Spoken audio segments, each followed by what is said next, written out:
Well, tonight, Ravens, Dolphins in Miami. Lamar is back. Can they turn it around? Can they make some noise? Week 9 is beginning, and that means the trade deadline is here. It's around the corner. I'll give you the two teams I'm keeping a close eye on. We also have the lead rusher, Colts superstar Jonathan Taylor, here.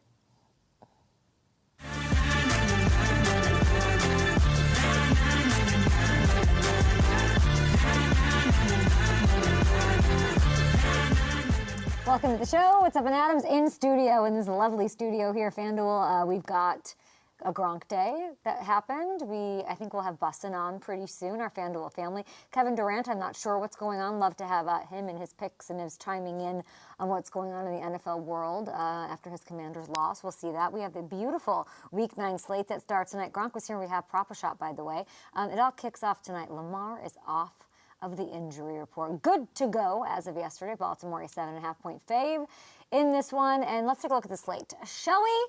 Of course, headlined by Chiefs Bills. That's the one. And I like that one's nice and early on Sunday afternoon. KC 1.5-point faves on the road on that one. I'll be back in LA taking that one in bright and early. I like that as a nice start with my coffee. Not that I'll need it with the fireworks that should surely happen between the Chiefs and the Bills. The Colts 3-point faves at Pittsburgh. Steelers try to avoid dropping their third straight. Ravens win tonight, by the way. Steelers lose in Week 9. Baltimore suddenly just a game back of first place in the win column. Seattle 3-point faves at Washington in a Sunday nighter. Jaden Daniels back at practice. Looks like he'll be good to go. The Manders need that one badly.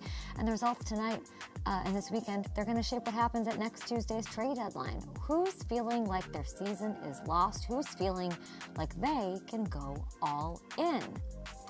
Love everything about the Halloweens tomorrow. Hamilton, any plans? I know you got a big game. You don't care about Halloween at all. Yeah, I could care less about Halloween. The only thing that Halloween's affecting my life, they moved our game up to 4 p.m. Eastern because of Halloween, because of the trick-or-treaters and everything. Did you practice at 4 p.m.? Or did you see what Sean Payton did? Did you see this? No, I missed this. What did he do?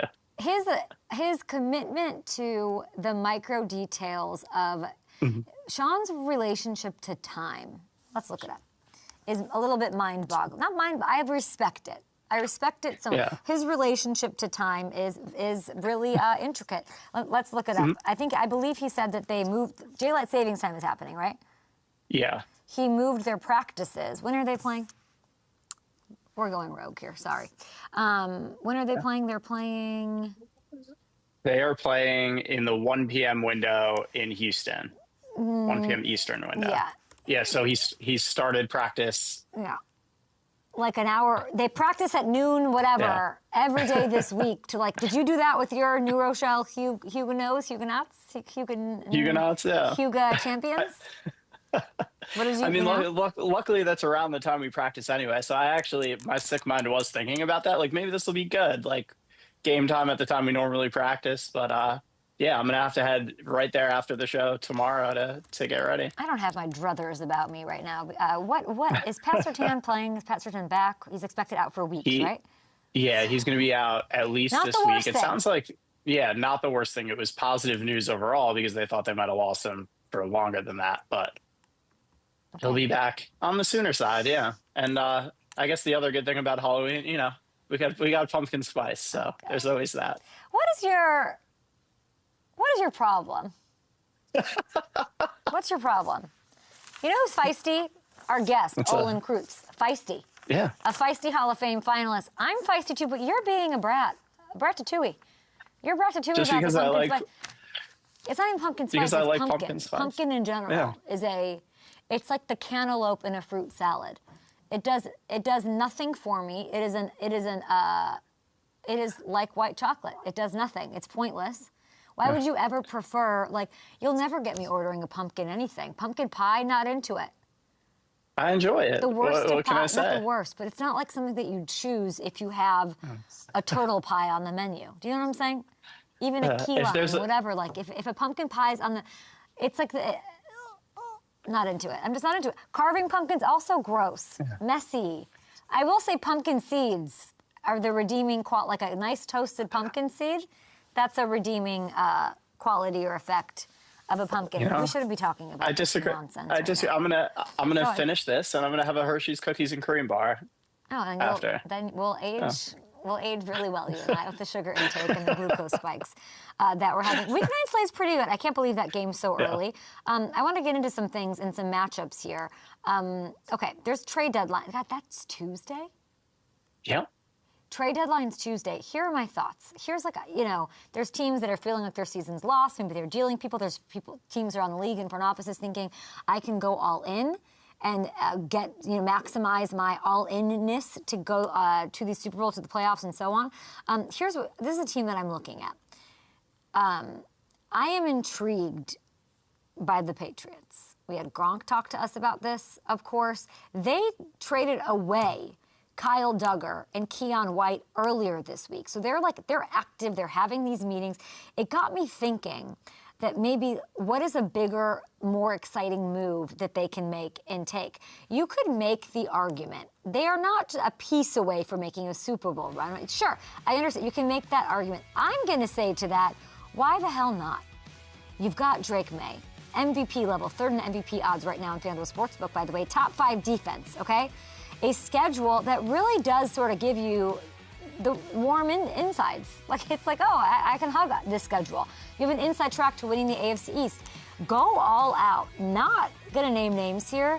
We've seen teams with many more holes and deficiencies and flaws than this go on a run in January. Vrabel comes to mind. I mean, seriously, they could go all the way. I know it seems less likely that the home team tonight, the Dolphins, make a move and deal Jalen Waddle. I understand the intra-division, that's not going to happen. I understand it, but listen, if these Dolphins lose to Baltimore tonight, okay, their season's essentially over. A rebuild is incoming, and if the Pats make an aggressive offer, Miami has to at least think about it. And while the Pats don't necessarily need a number one because Diggs has been that guy, I think Jalen would be such a good complement because of what he can do with the ball in his hand. He would compete in this receivers room. He's in his prime, by the way. And he could be this a go-to guy to come for years. And I love, gosh, if I'm a receiver, I want to go play with Stephon. Do you guys see this Stephon Diggs going up to Josh McDaniels, that little bite? Want me to tell the team, do you need anything, coach? He's talking bona fide elite, multiple-time Super Bowl champ, through the game. Are you okay? He's checking in with him. I love that. I would love that for the Patriots. Another target that I'm eyeing says he wants to stay where he is. Alvin Kamara.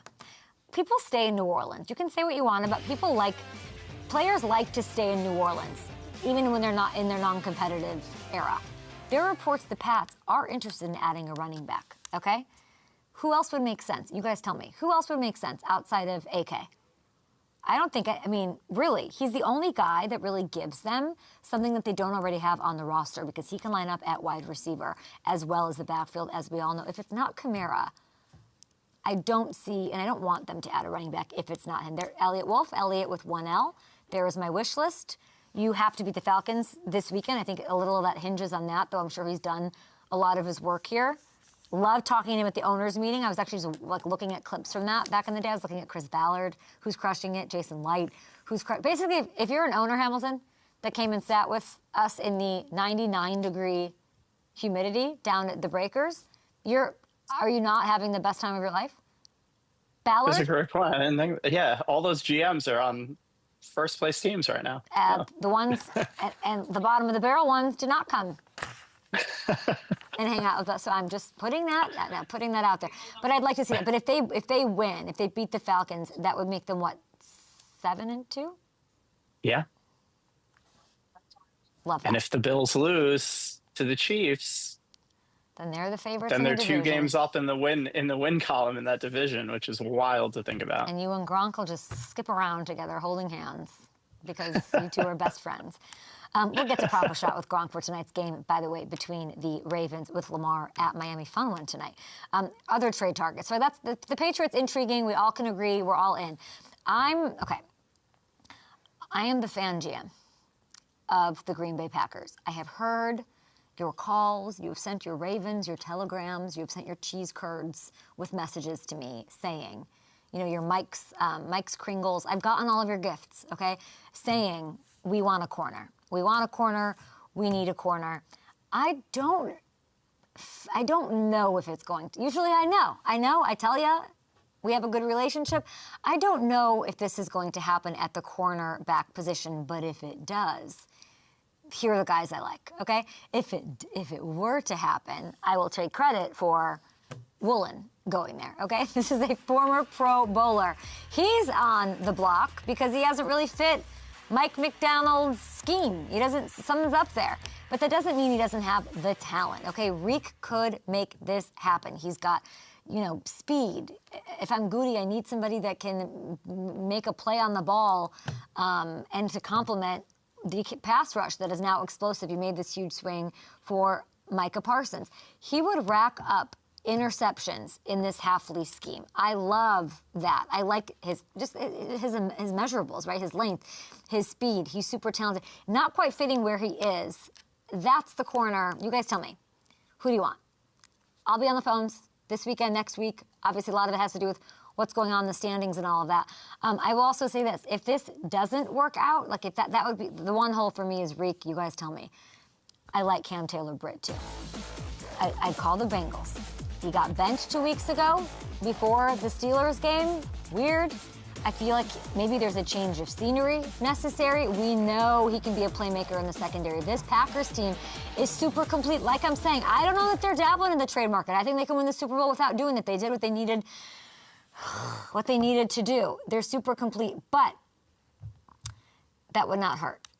You didn't snag Micah to get conservative now. So Goody, if you have it in you, those are the two corners I am dabbling with. I haven't worked the phones yet with the Bengals or other GMs, so you guys let me know. Okay, we're going to take a break here. We have Olin Kreutz on the show. Let's talk a little Chicago. Enough with the Packers. I don't know. The Bears doing something to the trade deadline? I don't know. I heard DJ Moore's name brought up. What is that? We have Olin Kreutz on after this.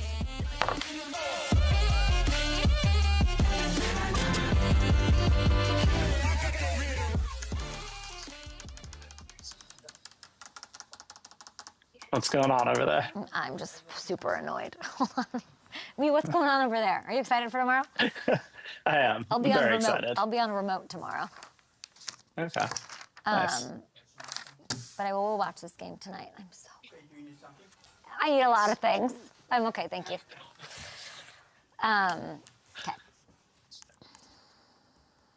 I'm going to be on a remote. I'm traveling a bunch in November. Got some fun things going on, though. When these games get real good. Exciting. Yep. I don't see the Packers making a move right now. Yeah.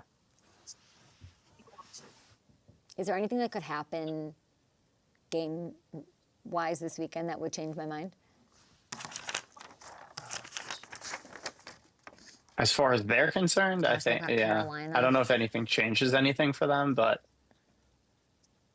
that corner room is something where, it's been a topic of discussion since camp. I think, if they do something, I agree. I think that's the only thing they would add. Got it. Are we asking Olin? Can we ask Olin about that name, Olin? Can we ask Olin about the throw? Yeah. Jordan Love. I'm out of my mind. Jordan Love throw. I'm distracted. I'm not that Jordan Love throw. I want is it impressive? I don't know if you can hear us, but we're gonna show him. I want to show him that play. Yeah, absolutely. Okay, cool. What else is going on? As far as trade deadline, the Commanders are the one that's interesting to me as far as what happens this weekend. I think that's the team that, whatever happens this weekend, it's going to impact that the most. If they lose to the Seahawks, I really do think we see them sell some pieces. If they beat the Seahawks, though, they can't. They gotta try to make a push.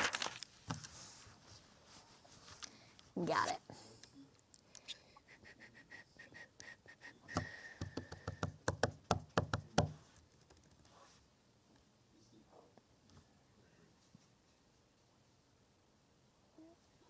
I don't even know what that is.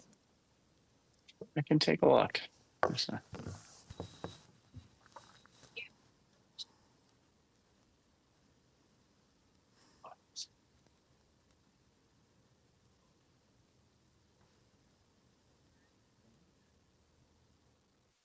Olin Kreutz. The toughest person I have ever met and one of the hardest working people as well.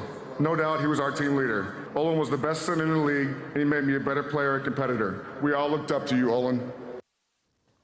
All-Pro center, six-time Pro Bowler, member of the 2000s All-Decade team, Bears legend, football analyst for 670 The Score. Olin, how have you never been on the show? How have you never been on our show? Welcome. Thank you. It's not my choice. You know, I come where I get invited. So you're busy. Here I am today. Olin Kreutz, you said you're very busy. I'm very happy. I mean, you're busy with your sons. Two of your sons play for Illinois, which I love. James, a sophomore linebacker. Josh, a center, just like his dad.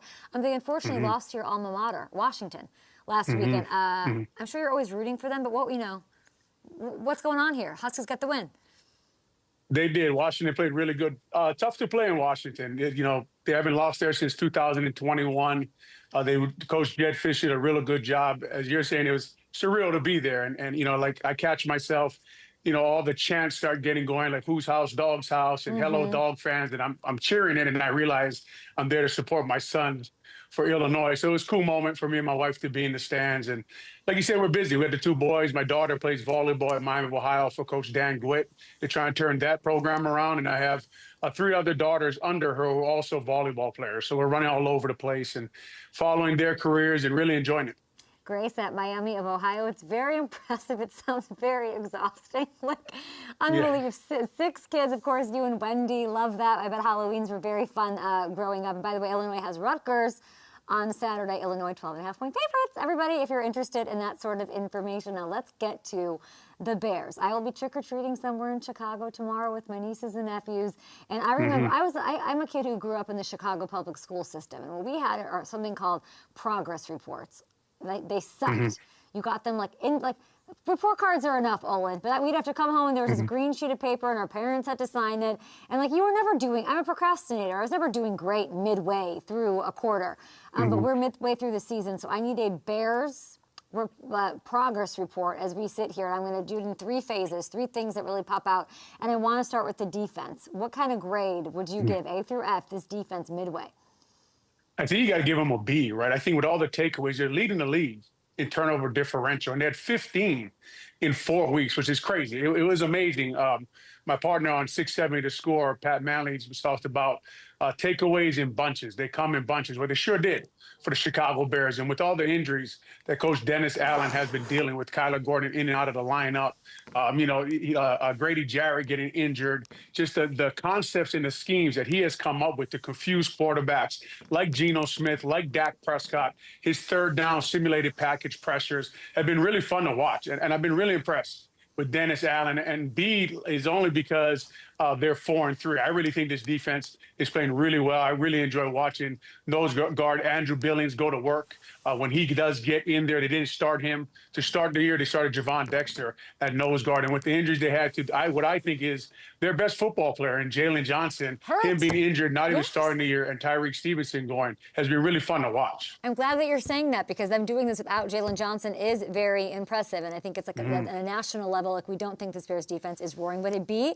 You're a generous teacher, maybe. A lot of people will say, I can't wait to see what the internet says about this. We'll see what kind of a generous grader you are. How about Ben Johnson? What grade would you give him in his Chicago Bears progress report year 1? I think you got to give him at least a C, right? Obviously, the offense isn't scoring yet, and you got to realize, Kay, I didn't have them at over 500. I had them right under 500 when the year started. When I looked at their roster, when I looked at what they could be, so they're right around where I thought they would be. Actually, with a winning record is not where I thought they would be. And you could argue that the 15 takeaways is the reason that they have a winning record today as we sit here going into week 9 of the NFL season. But if you're asking me what I think about them, yes, I think Ben Johnson has got this team playing for him, got them believing in him. Now, the offense got to put points on the board, right? 16 in Baltimore is not enough. We got him from the Lions where they averaged 30 points a game. Oh, look, Johnny Morton has them scoring 30 points a game again. So wondering what Ben Johnson is, waiting for him to get this offense going in the right direction. What do you need to see? Because I saw that you said that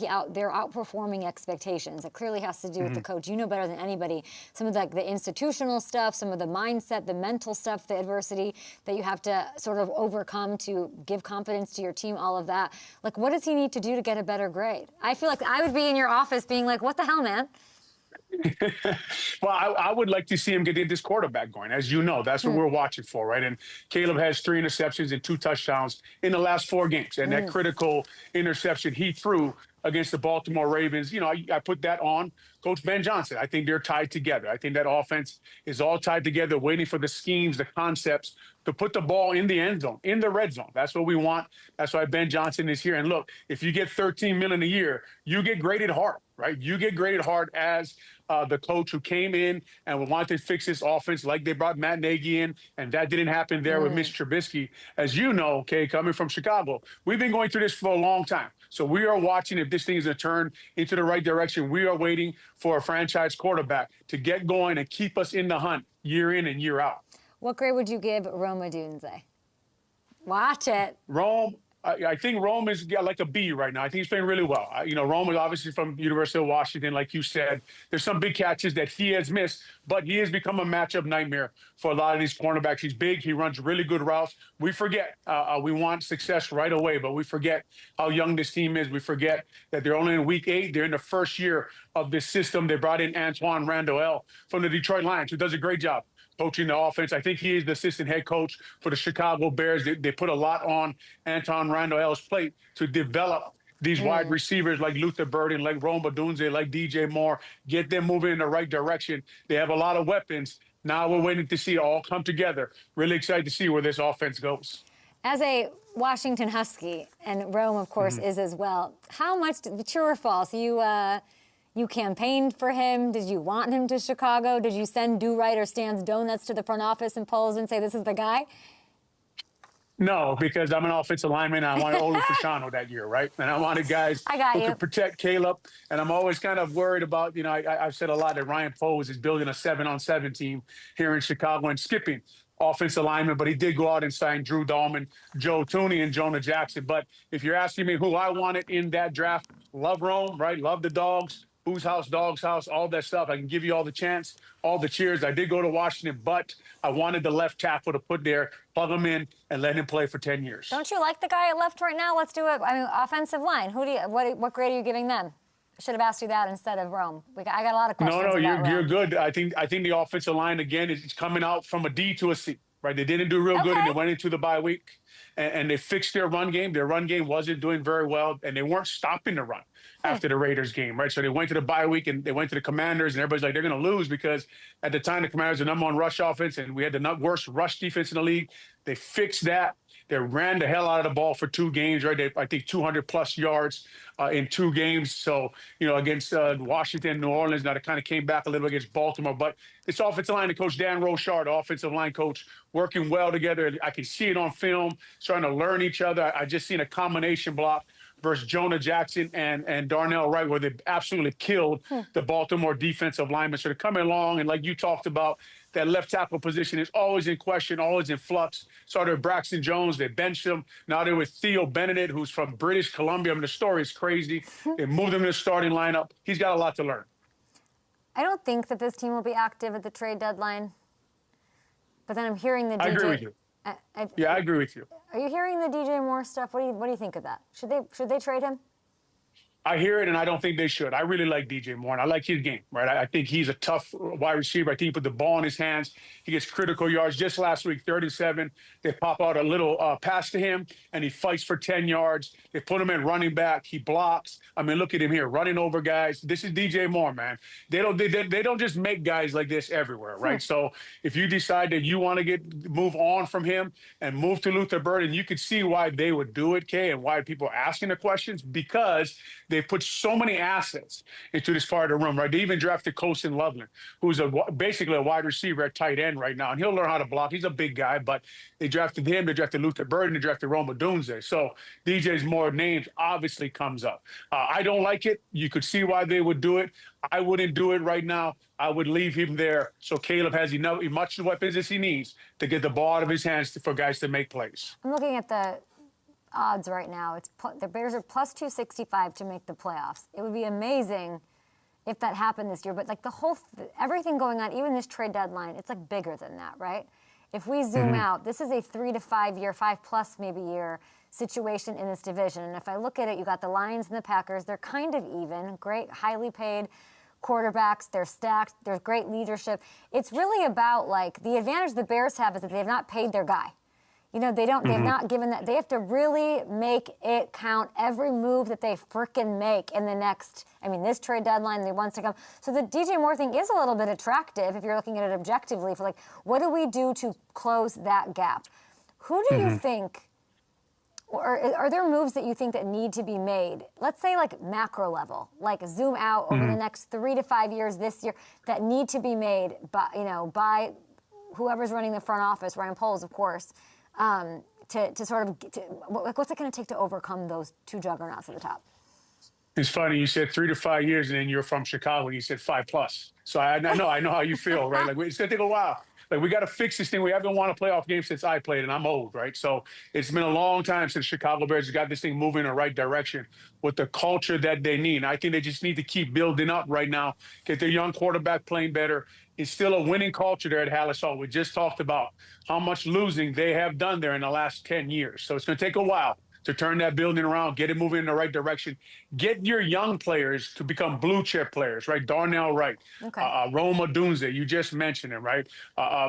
Guys like Colston Loveland, Cole Kmet, raise them up, and then they become the leaders in your locker room, and they teach guys how to win, how to get this thing moving in the right direction, back up Ben Johnson. But like you said, you got to zoom on, and that's why I say, don't trade DJ Moore right now. Just draft better. You got to get that left tackle position to me. You got to get a high-level player in there so the quarterback is comfortable in the pocket. We got to get more pass rush, right? Dio Odembe. I don't want to even butcher his name, so I just call him Dio. He came over from the Colts. Not a ton of pass rush on this team right now. Javon Dexter, waiting for him to develop, become a blue chip football player. Kyler Gordon, keep him healthy. So these young guys keep developing, get 8 to 10 blue chip football players on your team. I'm trying to think of who's the most important figure in these 3 to 5 and 5+ to make this happen. Who would you? I think it's Ryan. It's obviously Caleb Williams, right? See, it's obviously the Ryan. quarterback. Do you think it's Caleb? I think it's Caleb Williams, right? I think he's the quarterback. I think, look at a guy like Patrick Mahomes. It doesn't really matter who they put on the field with him. They keep going to the playoffs. They keep ending up in AFC Championship games. And obviously, they got other guys like Chris Jones, and they surround him with other people. But people leave, people go. If you look at Patrick Mahomes, the offensive lineman that he has gone through the playoffs with, it's changed every year. And he just keeps getting there, keeps producing, him and Travis Kelce. But when you have the quarterback, if you have an elite quarterback, if you have a top 2 or 4 quarterback in the NFL, you'll compete every year. If not, you better get yourself a number 1 defense, right? And you better get a lot of takeaways. And the thing about, if you even look at a guy like Aaron Rodgers, who's a great football player, I don't think anybody would argue that. He's been great for a long time.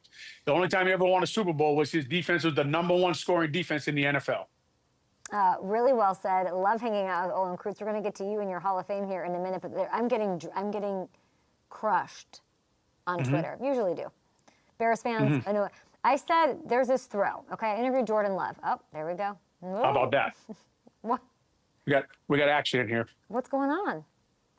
It just fell. My phone. Sorry. No problem. Let me know when you're ready. I will. I like your shirt, by the way.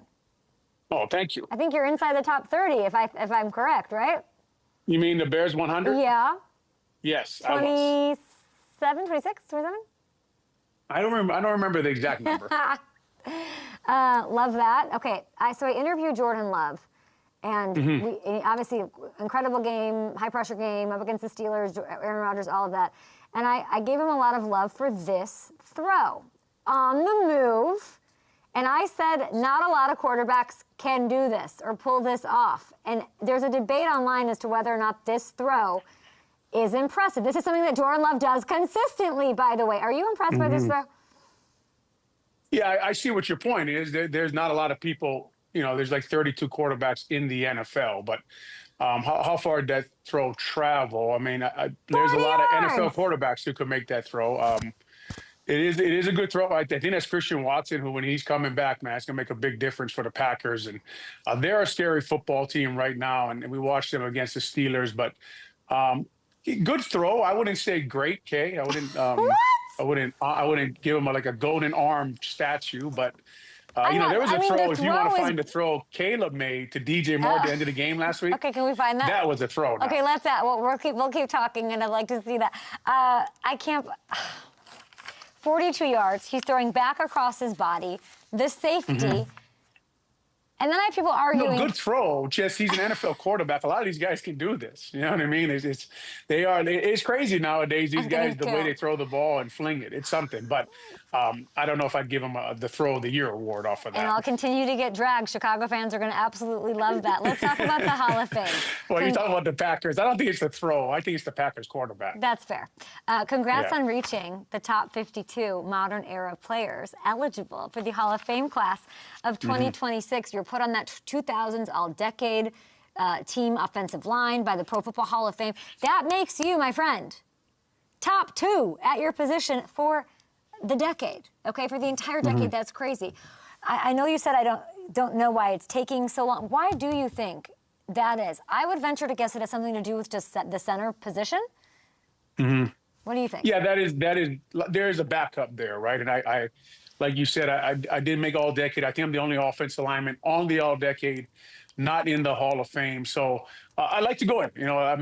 Hawaii, I grew up in Hawaii. That's where I was born and raised. Me and my wife went there, both from Hawaii. And the state of Hawaii doesn't have a Hall of Fame. It would mean a lot to me to be the first.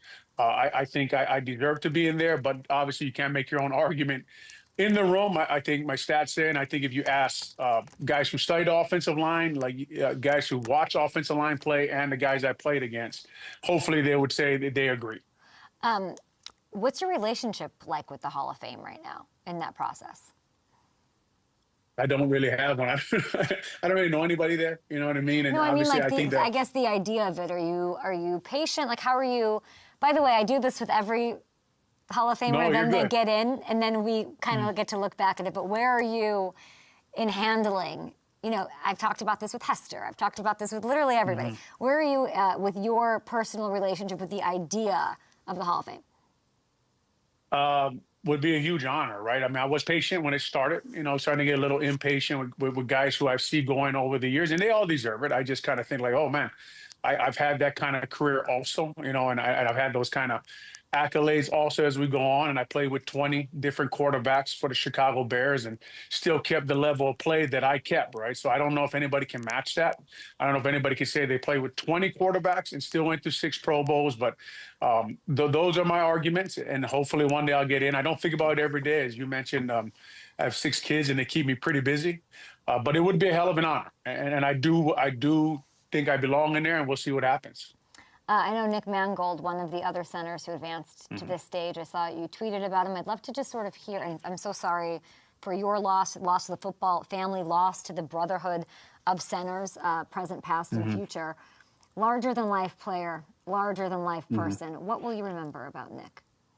I didn't know Nick very well, obviously. He was a little after me, but I did watch his career and watch him play football, and I'm a big fan of centers, and I was a big fan of his game. And just really, really sad when I heard the news that he went through what he went through and that his family lost him. Obviously, it's the first people that you think about, right? And you think about the people who know him and his family, and just really a tragic loss, just way too early. And, it's sad because at this point, it doesn't really matter.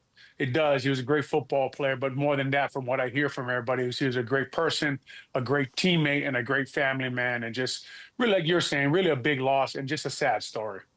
I remember every time I was around him, his energy was like a 10 out of 10. He was truly one of one. He loved family. He loved football. He loved food. He loved all the beautiful things. So I'll continue to send love to his family, to everyone who knew him, people who didn't know him, as he's certainly a standout in the NFL. We appreciate you, Olin. Good luck on your journey to the Hall of Fame. Cannot wait to re-rack this and play it when you get in.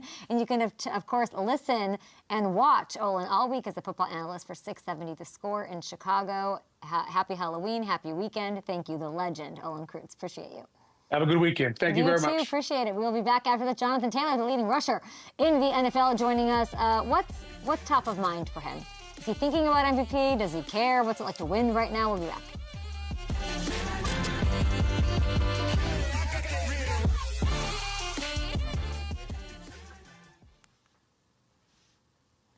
Proper shot. Mm-hmm. Hamilton, he's saying that throw not impressive. What was the Caleb throw? Can we see that? I know you guys have it. Can we see it? Yeah, I think we have it.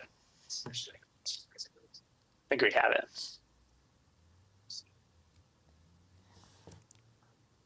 Go ahead, Ham. There we go. What do we got here? So here, Caleb escapes the pressure. Yeah, great. Mahomes. Great job escaping it and throws it out there. Yeah. Great. Now, was that a 6-inch margin? A little more? That's like a 5-yard margin. But yeah. People are really... It's a great escape. Great throw. People are really hating me for thinking that this throw is... It's not that I think it's a great throw. Objectively, bite me about it not being a great throw. Okay? Yeah. Across the body. He talked about... the problem is when I said, not many people can do this, and then right away... And then people think that 6 inches, here come the jokes. No. But people think that 6 inches is like 6 inches with a football. It's 42 yards downfield, on the move. Like, what are we, 6 inches is a big, what are we talking about? I guess, what are people, can you explain what the argument against that is? I don't understand. I think there are some people that think, oh, he got lucky because he just kind of threw it up there. But when you look at it, like when you look from the end zone view, too, like that just barely clears the fingertips of that safety. If that's off by a little bit, either the safety gets it underneath or the safety over the top ends up breaking it up. But especially when he's on a sprint to his right to throw back across his body across the field. It's a tough throw, and when there are many people who can make it, it's Mahomes, it's Josh Allen. No, every Caleb is physically capable of making it. I got 49-year-olds that can make that throw. Yeah. Oh, yeah. Of people course. questioning me through. You think I've thrown it? I've thrown it about twice in my life. What are we? Are you guys insane? Lefty loosey though. By the way, when I do, I got a little spiral. I got a little something. Man. If you want to go by the next gen stats numbers, it's 30% completion probability for that one. I don't even know how they calculate that. I got a lot of just not impressed. I mean, but Olin, what do you have to say about what Olin said? Yeah, I mean, he even said at the end, I think it's more because it's a Packers quarterback than anything else. So he even admitted it. To have the balls to throw that. Do you know what I'm saying? Yeah. And he said he saw the safety. Yeah. So it's not like there's a lot of, you don't even know the safety was there, lucky. Get out. He absolutely knew. Yeah. I did not expect this much discourse about that. I really didn't. Crazy. Oh, well. Here we go. Time for you up. Here's some sleepers at quarterback. Let's roll the dice with Geno Smith against the Jaguars. Turnovers, a concern. The Jags have, though, been a top 5 most generous team to quarterbacks. Geno, Brock Bowers, let's go. Upside is huge here for one of the toughest players. Not many quarterbacks are this tough. Let's see how that goes on Twitter. At running back, give me Bears rookie. Oh my gosh, Kyle. DeAndre Swift, who Olin didn't seem that impressed with lately. I think he's been amazing. Swift did not practice, so I like the chances here against the Bengals. And at receiver, how about Alec against the Steelers? Pittsburgh secondary. We saw what it was. We've got breakdowns. Let's take the Colts. Best deep threat in this one. There you go, some sleepers. And by the way, Ravens, Dolphins, prop a shot. Gronk was here. He's very feisty in these little breakdowns, but it's Tua as my choice with the lines and the props over on FanDuel Sportsbook. You can ride with mine, make a parlay here. Tua over 1.5 passing touchdowns, Derek over 89.5 rush yards, and Achane anytime touchdown score. Gronk says Jackson will have under 236 in his debut. I don't know about that one. I don't know about that one. Jalen Waddle will have over 62.5 receiving yards. I think that's way over because I think they might want to trade this cat potentially, and they're going to feed him the ball, put him on display. And Derrick Henry to get in the end zone. That is very likely to happen. Hamilton, Derrick Henry likely to happen on our show soon? We don't know? I have a feeling. There have been some rumblings. Yeah. Been some rumblings about next week even. Text me if that happens. Jonathan Taylor is on the show right after this. That I know because we pre-taped the interview. He's here, humble as ever. It's hard to shake him up. hard to get him to talk, not be humble. But I think that's why the team works, why they're a contender. Yeah. It really is why when we went there for training camp, it was very clear to me it was going to be Daniel Jones. It was which I told you. Yep. It was very clear to me that they really built, like I'm jealous of the team that they built. And I like Ballard quite a bit. But just the players, like I'm jealous. And then you bring in this like maniac in Lou who's pissed. You know what I'm saying? Yeah. To know how to, and like the way Defo talked about even Lou who got 2 wins last week. Yeah. Watching the Bengals fall apart defensively and then watching his team do it again. You know what I'm saying? Like, this is a great spot for old Lou. Indy suits him perfectly. But it's really like you have kind of a team full of Jonathan Taylors. Yeah. There's we've had conversations, Hamilton, about like who's the jerk? Who's not the jerk, but like you kind of need that spark guy. You do. Who's that for you? I don't. But somehow they dismantle that. I don't think that they have that guy, and they don't need that guy. They're all kind of like almost like a baseball team. I don't know how to explain it. Like they're all bought in the same level. They all have Jonathan Taylor's temperament. Yeah. Quentin And we Nelson, talk about all like the same guy. Yeah, we talk about like the Bills, how it's impressive with their receiver, and like there's no like griping over targets. Like it's like that for the Colts too, with Pittman and Pierce and Downs and all these guys. It's different guys every week, and the ball gets spread around so much, and you don't hear a peep out of anybody. And obviously Jonathan Taylor getting all the carries he got, like you don't hear a peep out of anybody there. And you said it. Speaking of those owners meetings, you said it to Chris Ballard back then too. Like this whole roster is so good. It was just figuring out the quarterback situation, and now that they have that, you're seeing the fruits of all. Like he's built such a great roster top to bottom, and the right personalities. Ballard is the jerk. He's the spark plug. He's the spark. And according to Jonathan, by the way, you're going to see this. Right? Yeah, I know exactly what you're going to say. Jonathan Taylor, right now, you'll hear it here in a minute. And thanks for subscribing and watching our YouTube breaks. It's very cool. But Jonathan Taylor sort of says that Steichen likes to go for it. Like he wants to smoke. He wants to clown other coaches. Yeah. He wants to give those other coaches that smoke. Yeah. And I think we've learned a lot in this break. All right, let's do it. Okay. I got to sit down with Colts superstar running back Jonathan Taylor just yesterday to talk about his MVP worthy / likely / maybe / unreachable season. We talked a lot about LaDainian Tomlinson's 31 touchdown record. He spoke to LT, which was very, very cool. What does he make of Daniel Jones? When did they know that this season was magical? And then what is it like to have a winning season? What are the vibes? Are you feeling 2011? Let's listen. Jonathan, this season has been so joyous to watch. Every time you're in the end zone, I lose my mind, break a big record. You've been doing this for years, though. What does this feel like for you? It just feels like you're playing the game that you love. Of course, when you're winning, it makes everything feel way better. But at the end of the day, I mean, this is something that I've been doing for a long time, or a really, really long time, and it's still as fun as ever. So anytime you can get into the end zone, it's always special because you never know when you're going to get in there. I mean, sometimes defenses can be stingy. What is it like to win? What does that feel like, knowing that you had it and have gone long without being this competitive team that you guys are?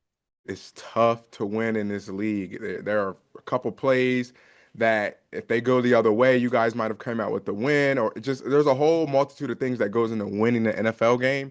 And it truly is any given Sunday. So when you're able to stack wins, I mean, it feels great. The weeks start flying by. You're like, hold on, I need the season to slow down. It's like they just go by so fast. You've always been in control of what you can control, which is where your feet are, coming to work every day, consistency. You have been doing this year in, year out successfully. What is your relationship now with the spotlight?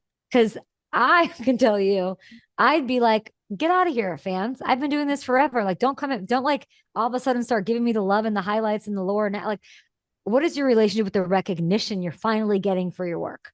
I mean, it comes with the territory. At the end of the day, what you want to do is you want to be at your best for your team and your teammates, your coaches.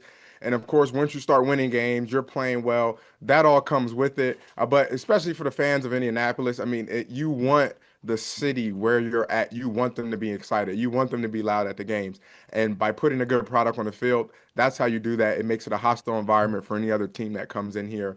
But it just shows how much appreciation that they have for me. And then we reciprocate that with what we do on the field.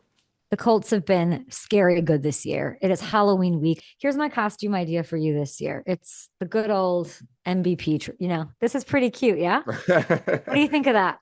I actually like that. I was going to be an astronaut. I was going to be an astronaut. I like to tap into the space. So I was going to be my an producer astronaut. literally wrote here. We know you like maybe you could be an astronaut. This is my pitch. My pitch. What are your thoughts on MVP? I would have to figure out. I would have to figure out how to get that. Who makes that type of costume? I don't know. That looks like it's custom. That'd have to be custom.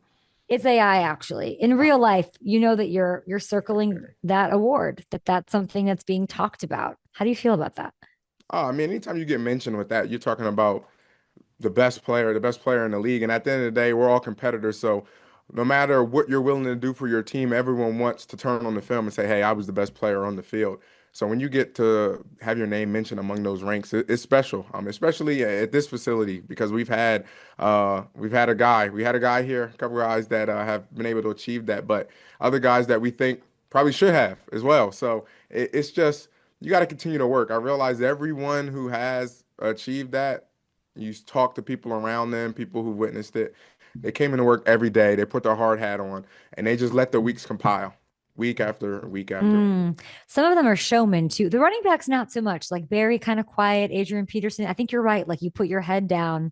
LaDainian also just like, let me just get to work. But I feel like in this day and age with this quarterback award, you got to have a little something. You got to have a little story, a little whatever. What is the story behind this leg skipping thing? I'm sure it's something I should know and I don't. But every time you get in this end zone, what is this? What are you doing? Nothing. Like you said, is you're just floating. It's just moonwalking. You just floating through the end zone. It's about space. No, you just floating through the end zone. It's just you finally get in there. Like some kind of this thing. What is that? And now kids are doing it. You just floating to the end zone. How often after you do that, you float into the end zone? How often do you think about LaDainian Tomlinson? Well, I did when we played the Chargers because he was there and he dapped me up. So I think I had some of his aura that game. Cool. So I definitely did that game. I was thinking about doing his signature, flip, but then I didn't know if they would take it as a diss. But I'm like, no, they would. He talked to me before the game, so I'm like, this is respect, this is tribute. But I mean, he one of the best to ever do it. You talk about someone who is electrifying, someone who performed week in and week out, and someone who set the standard. He set the standard, and that's what backs like myself and other backs, like those are guys that we watch, those are guys that we study, like how are they able to achieve that efficiency every single week. Can you tell me about your convo with LT? He told me that he really loved my game, to continue to work, to try to reach new heights. He just loved the way that I worked. He could see it in my play. So that meant a lot coming from him. You're on pace for 30.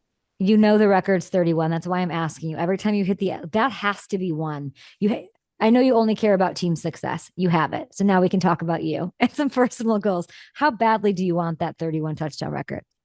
Well, only if the 31 touchdown record lets us win a Super Bowl. If you tell me I'll hit that record, but we won't win the Super Bowl, then I don't want the 31 touchdowns. But if we get the 31 touchdowns and we can win the Super Bowl, then for sure, let's do it. Did you know in the off season, we're sitting here week 9 talking Super Bowl? Did you know, and when did you know?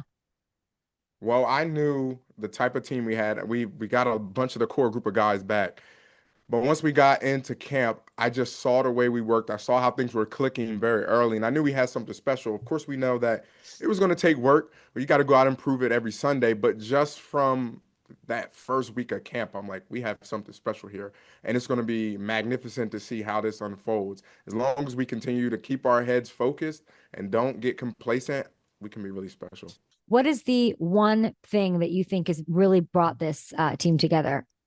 I think it's the camaraderie, everyone playing for one another. If you turn on the tape, you'll see backside wide receivers. Michael Pittman, he's busting his tail to sprint over to the other hash to just try and get a piece of a guy to get a block. And then you see the running backs. I mean, we're burying our fakes, sprinting to the sideline, trying to pull one or two guys to open up a space for those guys down the field. So it's when everyone is playing unselfish and just wants to execute their job at a high level, the scheme just unfolds everything. So I definitely think it's the camaraderie and everyone just playing for one another for sure. How much credit does coach deserve for that camaraderie? Or maybe it's like a veteran, maybe it's you in the locker room. Who deserves that credit? I definitely think Steichen is a big portion of that. Also, how competitive he is.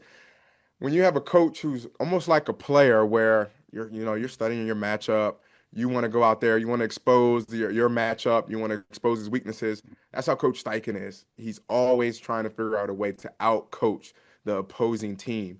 And he's willing to do anything. We're going out before practice. He's like, hey, JT, this is what I'm thinking about. It's not on the script, a little piece of paper. He's like, this is what I'm thinking about running today. So if something just pops in his mind, he's like, if I think this will give our team an advantage, I'm going to do it. So when you have a coach that's competitive like that, that's all you can ask for. I mean, I feel like just taking the team to new heights, which was amazing. And you guys are sitting there at 7-1. When I look at the record and I talk to you, like, I'm so thrilled for you. But then when we're talking about like your rookie year and some of the guys that have come along, like Quentin and Pittman more recently, but like you, Grover, Kenny, like what is your role with like the younger cats, the Tyler Warrens, of like explaining to them that this is special and there needs to be reverence and perspective on that? Like, are you guys unking them? What is that like?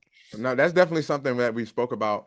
Because like I mentioned, my rookie year, we came in, we won 11 games. So especially a guy like Tyler came from a big time school, won a bunch of games. So he's like, oh, just like before. I'm like, listen, but the things that's going on, this is not normal. Like these are not normal NFL games. But I also told him that we made it that way. So don't lose sight of the work that you put in. It's not that they're just always supposed to be close. They're supposed to be these grinders. It doesn't have to be that way, but pay attention to how we work.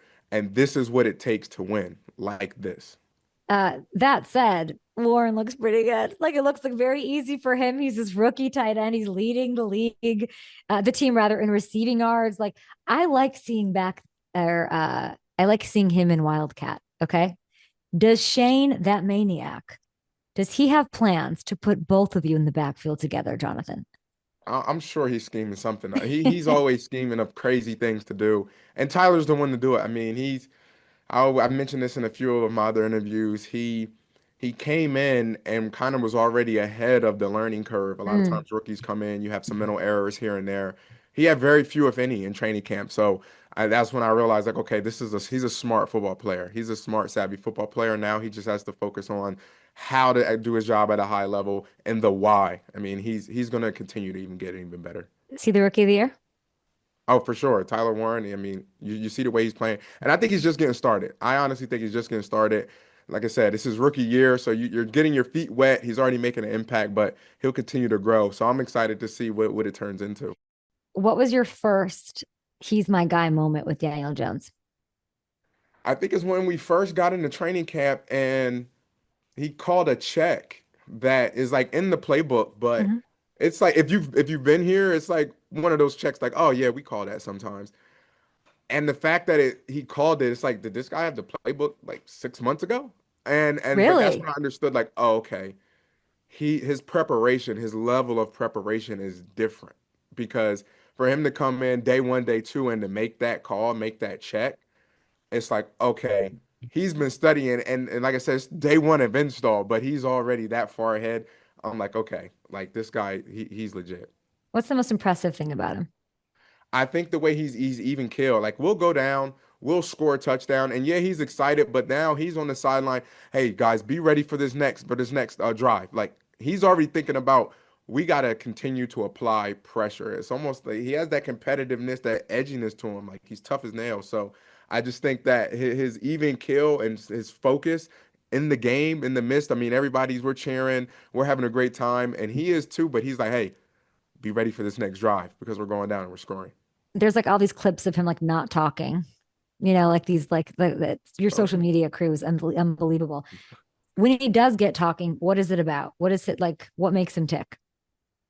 I think one, especially when we dial something up. When we dial something up throughout the week, and he's like, I think this one's gonna go. Like, I think this one is gonna go. And that play goes. He'll just say that like in a team meeting? Like, what does it look like? No, well, it could be to me. I'm sure he's probably said it to other guys as well.